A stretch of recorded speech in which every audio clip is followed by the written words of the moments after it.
Introduction: Building Character for Eternity. I have a deep interest in the youth, and I greatly desire to see them striving to perfect Christian character, seeking by diligent study and earnest prayer to gain the training essential for acceptable service in the cause of God. I long to see them helping one another to reach a higher plane of Christian experience. Christ came to teach the human family the way of salvation, and he made this way so plain that a little child can walk in it. He bids his disciples follow to know the Lord, and as they daily follow his guidance, they learn that his going forth is prepared as the morning. You have watched the rising sun and the gradual break of day over earth and sky. Little by little the dawn increases till the sun appears.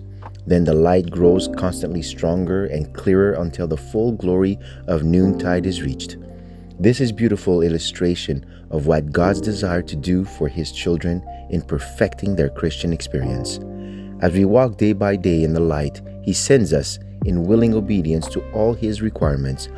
Our experience grows and broadens until we reach the full stature of men and women in Christ Jesus. The youth need to keep ever before them the course that Christ followed. At every step, it was a course of overcoming. Christ did not come to the earth as a king to rule the nations.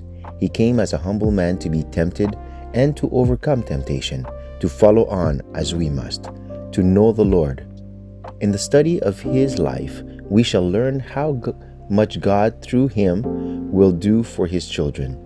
And we shall learn that, however great our trials may be, they cannot exceed what Christ endured that we might know the way, the truth, and the life. By a life of conformity to his example, we are to show our appreciation of his sacrifice in our behalf. The youth have been bought with an infinite price over the blood of the Son of God. Consider the sacrifice of the Father in permitting his Son to make his sacrifice. Consider what Christ gave up when he left the courts of heaven and the royal throne to give his life a daily sacrifice for men. He suffered reproach and abuse. He bore all the insults and mockery that wicked men could heap upon him. And when his earthly ministry was accomplished, he suffered the death of the cross. Consider his suffering on the cross, the nails driven into his hands and feet, the derision and abuse from those he came to save, the hiding of his Father's face.